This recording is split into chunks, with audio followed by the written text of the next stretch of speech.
All right, on tonight's episode of Python Papi, we're inside our Tensorflow course. As you know, there were special circumstances that we had to handle this morning, so we switched things around. But we're going to be doing Tensorflow right now. So let's have a look at what we went over tonight. Now, I think the last thing we went over inside this Tensorflow was of course, we're building the coding ResNet from scratch module. I think the last thing we went over was adding training manually to all of our we go pay, to all of our residual blocks. Well, not the residual, but the self.covs inside of our residual block. And then let me see here. Where else do we add training that? You can see we added it here also to our curves, our custom curves. You see here 1, 2, and 3. We added training manually, and I think a few more places. So that's the last thing we went over with that. So we move forward from that. And the next thing that we're going to go over is the loss function. Uh, then we will have our metrics. You can see our metrics here. Categorical accuracy, top K categorical accuracy. Once we have our metrics, we can compile our model, but this time around we will set a higher learning rate. You can see here we're going to get ahead and compile with the ResNet 34.compile. And you can see here we have our learning rate, but this time we're going to times it by 10. So that's that. Let me see what else did we do here. Now that we have compiled our model, we can go ahead and begin training using the history like we usually do. All this stuff should look familiar because we've done it a million times, but I'm just going to go through it. So we have our history equals ResNet 34.fit. This is how we train our model. And as you can see here, we're going to also notice that we're specifying that we want to run our model for 9 epochs, C-line 560. So you can see that here. You can see epochs equals configuration, number of epochs. Usually it's 3, but we specify that we're going to times our normal number of epochs by 3. So 3 times 3 is 9.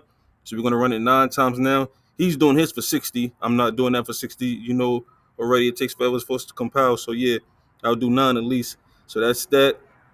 Now our model is ready to be trained by running our code. So we're going to do our training. Once the training is complete, we're going to do our model accuracy plot. You can see this is how we do this here. As usual, we plot it out. Now, once we, it's supposed to be once. Let me fix that really quickly. Now, once we are done with our plots, we can do our evaluation. This is how we're going to do our model evaluation here. ResNet 34, evaluate. We're going to do a validation data set. Now, if we want to load our best model and evaluate it, we'll actually write this piece of code before we evaluate it so we can evaluate twice, or we'll have to evaluate twice. We'll run it first the regular way, and then we'll do it this way here. I got commented out. You see the ResNet 34.load weights, and then we're going to pass as a parameter of best weights. So we're going to run everything once with the regular evaluation, and then I'm going to come back. I'm going to comment this out, and I'm going to uncomment this one out, and we're going to run it with the best weights. And that's basically it. And once we do that, we're going to test that again. We're going to test the regular evaluation first, and then we're going to get the confusion matrix for the regular one, and then we're going to run it again with the best weights model, and we're going to test that also. We're going to get the confusion matrix for that.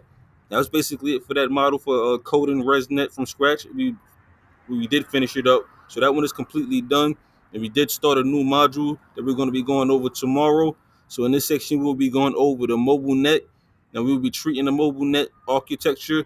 I'm not going to go too into detail what we're going to be doing with this. If you want to take a quick read over that, you can. But I will be picking up with this one tomorrow. But of course, we will. I didn't run anything yet with this one, also. I got so preoccupied with the issue we were having earlier with the generative AI. I didn't even run this one, so I am gonna run it overnight and have that for you tomorrow before we start the new module. Hopefully, I'm not gonna say hopefully everything goes through. Everything should go through smoothly.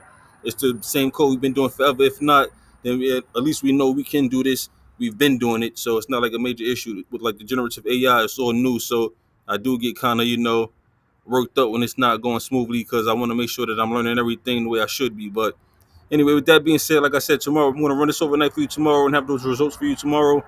And we're going to start our new module, the mobile net, and then yeah, we'll pick it up from there. But of course, I will keep you posted every step of the way. And for now, this is the Python Papi. You guys stay Gucci.